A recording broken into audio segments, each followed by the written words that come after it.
വീണ്ടും നമ്മൾ ആലോചിക്കുമ്പോൾ വലിയ കൗതുകം തോന്നുന്നൊരു കാര്യം എന്ന് പറയുന്നത് ഗായകനാകാൻ വേണ്ടി വന്നു, ആകാൻ ആഗ്രഹത്തിൽ വന്നല്ല, നല്ല പാട്ടുകാരനായിരുന്നു.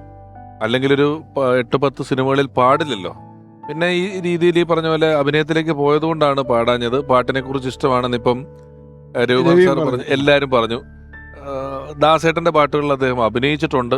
ഇതൊക്കെ ഉള്ളപ്പോഴും അദ്ദേഹം സ്വന്തമായിട്ട് പാടിയ ഒരു പാട്ട് അദ്ദേഹത്തിന്റെ അനിയൻ എന്നുള്ള നിലയിൽ പ്രേംപ്രകാശ് സാർ പാടിയാൽ അത് ഗംഭീരാവും.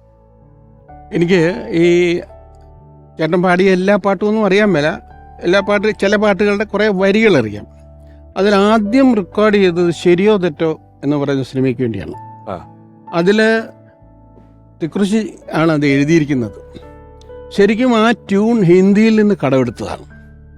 ജ്യേഷ്ഠൻ സൈകളുടെ വലിയ ആരാധകനായിരുന്നു, പിന്നെ മുഹമ്മദ് റഫിയുടെ ആരാധകനായിട്ട് മാറി. എങ്കിലും സൈകളിൻ്റെ പാട്ടുകൾ ഒരു സമയത്ത് കൂടുതൽ പാടുമായിരുന്നു. സോജ രാജകുമാരിയൊക്കെ പാടുമായിരുന്നു.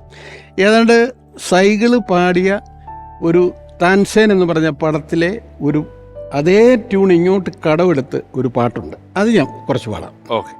കണ്ണു നീരു നീ ചൊരിയാതെ, നിയതിയെ പഴിക്കാതെ, മനുജ മായ മായ നീ കാൺപതൻ സഹജ.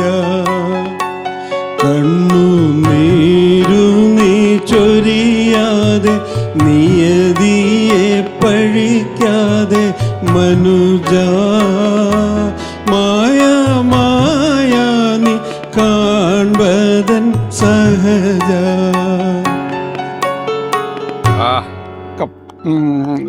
നല്ല പാട്ടാണ്. ഇതാണ് അദ്ദേഹം ആദ്യമായിട്ട് പാടിയ പാട്ട്. പിന്നെ ബിഷപ്പിന്റെ വിളിയിലും ഒക്കെ പാടിയിട്ടുണ്ട്. അത് കൂടുതലും പീലിയിലെയും CK രേവമ്മയൊക്കെയാണ് കൂടെ പാടിയിട്ടുള്ളതാണ്.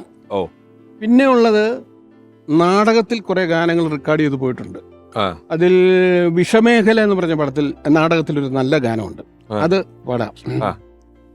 അന്തിച്ചങ്കതിരാവൻ ആഴിയിൽ മറയുമ്പോൾ എന്തിനിങ്ങണഞ്ഞു നീ പൂനിലവേ.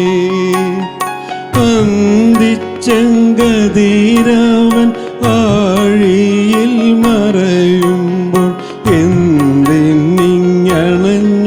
നീ പൂനിലവേ. ഈ ഭൂമി മരുഭൂവിൽ ഏകയായി വിരണ്ടോടി, ആരെ നീ തിരയുന്നൻ പൂനിലവേ. അന്തിച്ചങ്കതിരാവൻ ആഴിയിൽ മറയുമ്പോൾ എന്തിനിങ്ങണഞ്ഞു നീ പൂനിലവേ. ഇങ്ങനെ കുറെ പാട്ടുകൾ പുള്ളി പാടിയിട്ടുണ്ട്. ബേബിച്ചാൻ എപ്പോഴെങ്കിലും കറിയാച്ചൻ 8ാമത്തെ അനിയനാണല്ലോ. അതെ.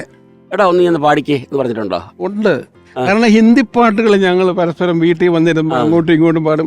ഞാൻ ജ്യേഷ്ഠൻ്റെ കാല് മുറിച്ച് കഴിഞ്ഞ് വീട്ടിൽ കാണാൻ പോകുമ്പോൾ എൻ്റെ മക്കൾ ബോബിയും സഞ്ജയും പുള്ളിക്ക് സ്ഥിരം കേൾക്കാനായിട്ടൊരു സെറ്റപ്പ് റേഡിയോ കൊണ്ട് കൊടുത്തു. മുഴുവൻ സൈകളിൻ്റെയും റഫീയുടെയും പാട്ടാണ്.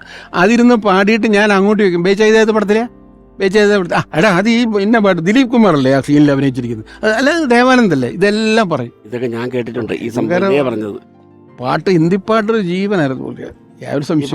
ഈ പറഞ്ഞതെല്ലാം ഇദ്ദേഹം എന്നോട് പറഞ്ഞിട്ടുണ്ട്. അത് ഞാനെന്തോ രഹസ്യം പറയുന്ന പോലെ തോന്നി. അദ്ദേഹം സംസാരിക്കുമ്പോൾ ഇടയിൽ കയറിയിട്ട് ഞാൻ ലാത്തി അടിക്കേണ്ട മൈക്ക് വെച്ചിട്ടുണ്ടെന്ന് രഹസ്യം ചില സമയത്ത് ചില സമയത്ത് പരിസരം വിട്ട് പറഞ്ഞു പോകും. പറഞ്ഞു വെച്ചോ, ഈ അദ്ദേഹം പറഞ്ഞത് ഇതെല്ലാം എന്നോട് അച്ഛൻ പറഞ്ഞിട്ടുണ്ടെന്ന് പറഞ്ഞത് ഞാൻ രാജനോട് ഓർമ്മിപ്പിക്കുക. അല്ല തീവണ്ടി വിളിക്കേണ്ടി വരും തോന്നുന്നു. രാജനെ അക്കുട്ടനെ സ്ട്രിക്റ്റ് ആയിട്ട് വളർത്തിയ അച്ഛനാണ്. മക്കളോട് നിങ്ങൾ മുമ്പ് വെച്ച് പാടിയിട്ടുണ്ടോ? നിങ്ങളുടെ മുമ്പിൽ അച്ഛൻ പാടിയിട്ടുണ്ടോ? പിന്നെ